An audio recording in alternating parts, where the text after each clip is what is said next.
Good morning, everyone. Yeah. Which curve is an abnormal?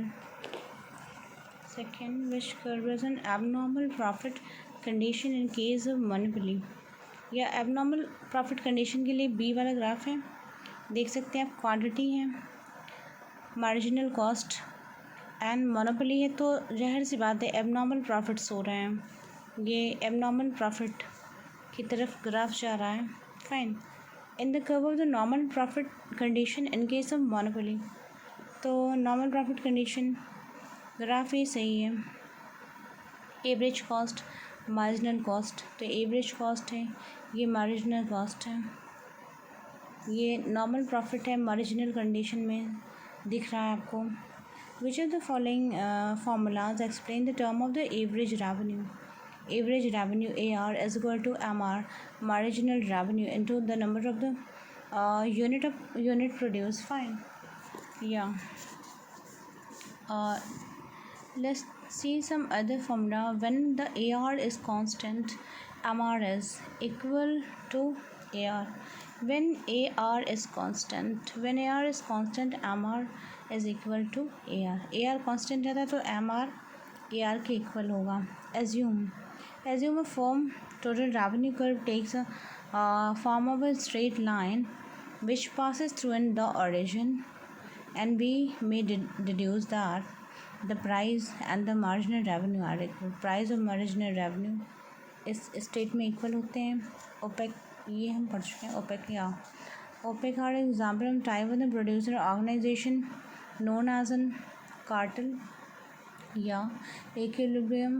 A monopolist will never lie below the middle point of an average revenue curve, because below the middle point both A and B is correct. Elasticity of demand is less than when marginal MR is negative. Fine. Yeah.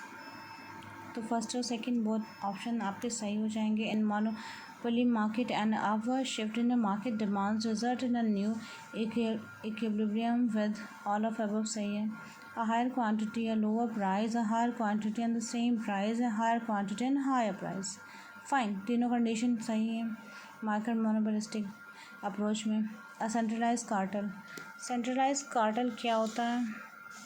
Just a second. या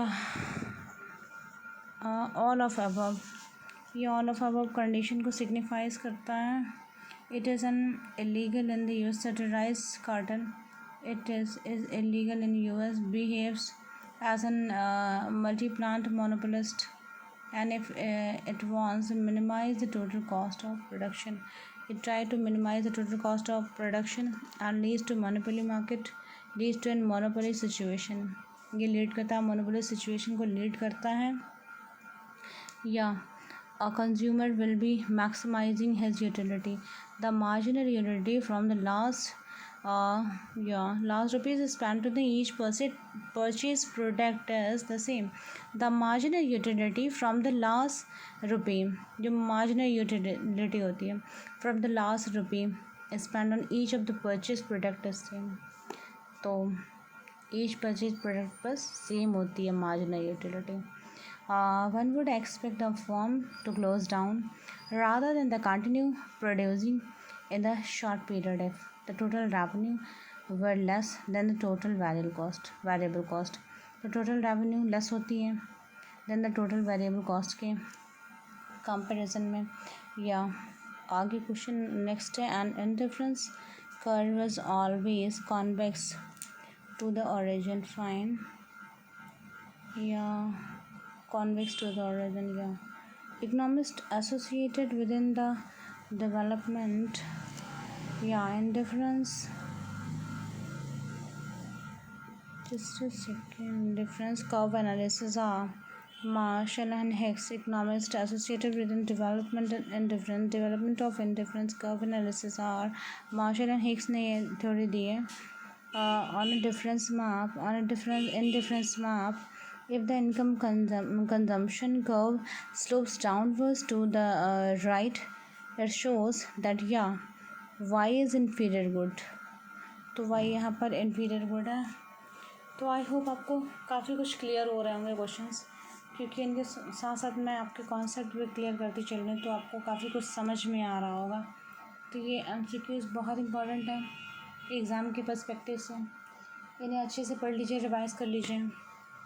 ज़्यादा time है नहीं आपके पास, but हाँ, एक बार भी आप इन questions को देख लेंगे, रिवाइज़ कर लेंगे और ऑलरेडी आपने सब कुछ पढ़ रखा है, तो बहुत इजी होगा पेपर देना आपको और सब कुछ समझ में आ रहा होगा। देखो कॉन्सेप्ट वही होगा आपका, क्वेश्चंस घुमा फिरा कर इधर उधर से पूछे जाएंगे। तो यदि आपने पूरे कॉन्सेप्ट क्लियर हैं, सब कुछ सारे चैप्टर पढ़ रखे हैं डिटेल में आपने, तो आप इजीली 60% एटलीस्ट मार्क्स ग्रैस्प कर पाएंगे। और फॉर JRF के लिए जो लोग प्रिपेयर कर रहे हैं उसके लिए 70-75% चाहिए होते हैं। तो आपको थोड़ा टाइम वैसे और चाहिए था, लेकिन ठीक है, जो टाइम मिला है उसमें आप कुछ अगर क्लियर कर सकते हैं नेट का एग्ज़ाम 60% से, तो ज़्यादा बेहतर है कम समय में। बाकी 6 महीने बाद आपको फिर से एक चांस मिलेगा। हर 6 महीने पे इसके एग्ज़ाम होते रहते हैं नेट JRF के, तो आपको सेकंड चांस ही मिल जाएगा दोबारा अपीयर होने का।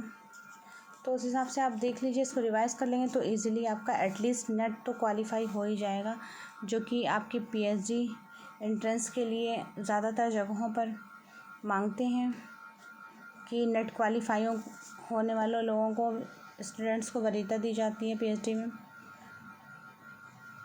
तो इसी के साथ आज की क्लास यहीं वाइंड अप करते हैं। Thank you.